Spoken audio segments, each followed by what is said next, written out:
The photo wouldn't stop shaking in Jalen's hands. He stared at it, the blurry angle, the faint reflection of a window pane, the unmistakable shape of his own sleeping form curled beneath his blanket. Someone had been outside their apartment, watching, close enough to take a picture without waking him. His stomach twisted so sharply he thought he might vomit. His mother snatched the phone from his grip before fear could freeze him completely. Her hands trembled violently, but her voice tried, and failed, to stay calm. "Jalen," she whispered, "go into the bedroom. Lock the door." He didn't move. "Mama?" "Now." He obeyed, his legs wobbling beneath him. He locked the door and pressed his ear against it. His mother's voice drifted into the hall, tight, frantic, not loud enough for him to hear all the words. She was calling Navarro. He recognized the clipped, professional tone behind the panic. Then he heard the front door's deadbolt slide shut. Then a chain. Then nothing. Just silence. A suffocating, crushing silence. Jalen sank to the floor and pulled his knees tight to his chest. His hands wouldn't stop shaking. Every shadow seemed like it might move.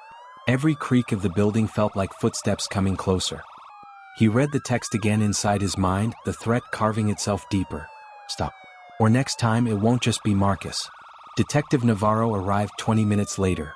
A record, considering her house had been broken into only the night before. Jalen heard the door open, quick murmurs exchanged, then footsteps approaching the bedroom. He unlocked the door. Navarro entered with a controlled urgency, the kind that didn't comfort so much as confirm the danger. "Let me see the phone," she said. Jalen handed it to her, grateful for someone else to hold that awful evidence. She looked at the photo. Her jaw tightened. "This was taken from outside your window. Someone was close enough to touch the glass." His mother wrapped her arms around herself. "Detective, we can't stay here." "You won't," Navarro said. "I'm relocating you both for tonight." Quietly. "No patrol car, no uniformed escort. We can't risk using official channels." Jalen's mother blinked. "Why?" "Because at least 2 people in this department are feeding information to Mulder and Haskins." Navarro lowered her voice. "Maybe more." Jalen felt the room tilt slightly. His mother whispered, "They're supposed to protect us." Navarro met her eyes. "They protect each other." The safe house was a shabby, empty apartment on the edge of town, one of the units detectives used when witnesses needed hiding. It smelled faintly of dust and old paint. There were no pictures on the walls, no personality anywhere. Just blankness. But blankness felt safer than their home, where windows could turn into sights for someone's camera. Jalen lay on the couch. Sleep wouldn't come. Every light was on. His mother paced across the living room in an endless loop, checking the blinds, checking the locks, checking the street below. Navarro stayed with them, posted at the kitchen table with a laptop and a stack of files. Even in the pale artificial light, exhaustion clung to her eyes. She finally broke the silence. "I need to tell you both something," Navarro said, closing the laptop. "It may not change anything, but it will explain why Mulder and Haskins are afraid." Jalen sat up. His mother stopped pacing. Navarro exhaled slowly. This isn't the first disappearance connected to them. A chill crawled down Jalen's spine. "How many?" his mother whispered. "3 confirmed," Navarro said. "Possibly more." Jalen's voice cracked. "And nobody did anything?" "People tried." Navarro hesitated. But those who spoke up were intimidated, threatened, or had their credibility destroyed. Some moved away. One young man ended up arrested on a false weapons charge a week after filing a complaint. "And the others?" Jalen asked. Navarro looked at him with a weight that said the truth wasn't easy to speak. "They vanished too." Morning arrived reluctantly, gray and heavy as if the sky itself shared their dread. Navarro was still awake, still at the table, still surrounded by files. But her eyes had changed, more alert, almost electric. "I have something," she said. Jalen hurried over. Navarro tapped a folder. "This is traffic cam footage from Hampton Street, 2 hours after Marcus was taken. I cross-referenced it with a storage unit complex near the west perimeter." She pulled up a grainy image, a car driving out of the area. Unit 6. And inside the passenger seat, someone slumped over. It wasn't perfectly clear, but Jalen knew Marcus's jacket. His chest tightened painfully. His mother gasped, her hand flying to her mouth. Navarro continued, "The timestamp proves Unit 6 left the city limits that night." "Which means?" "They took him somewhere," Jalen said. "Somewhere outside East Benton." Navarro nodded. There's a storage facility about 8 minutes from where the car was seen. Mulder signed the lease for one of the units 2 years ago. Jalen blinked.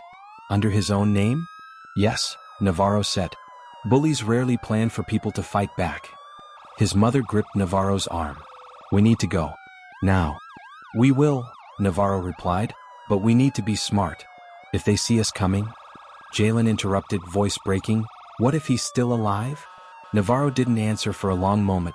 When she finally spoke, her voice was softer than it had been since they met. That's why we're going. The drive felt like a lifetime. No sirens. No marked cars. No radio chatter.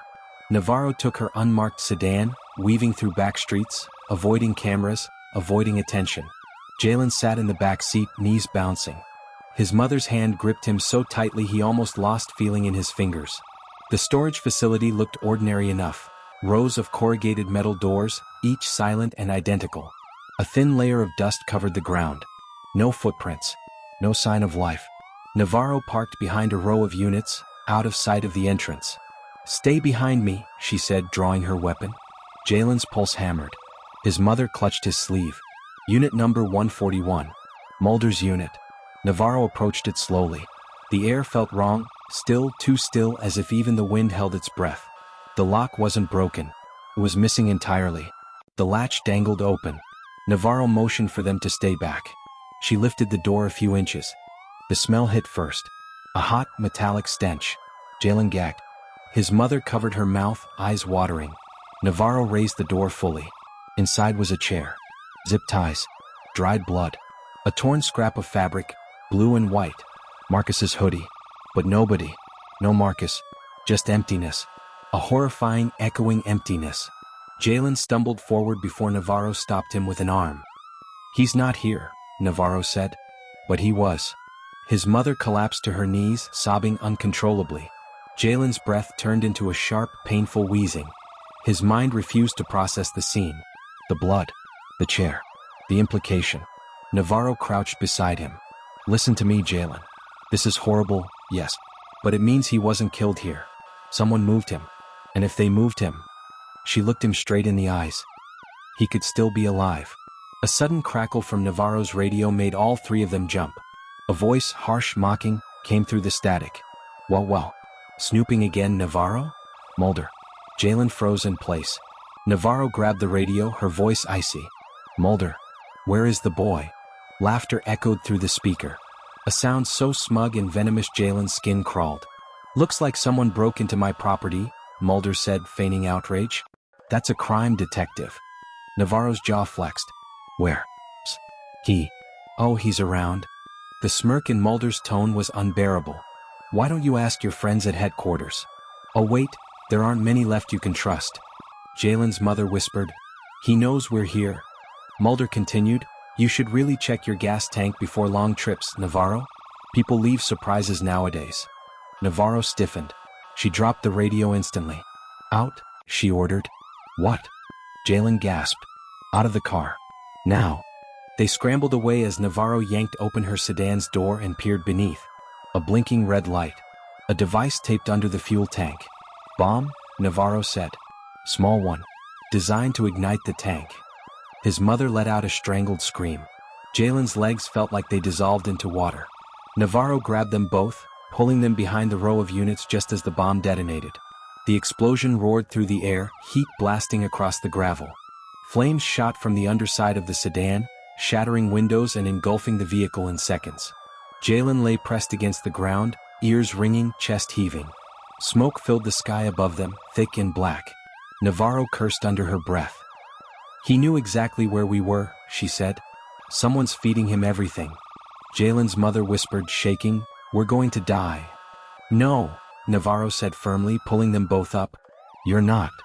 She narrowed her eyes, looking past the flames toward the road beyond the fence.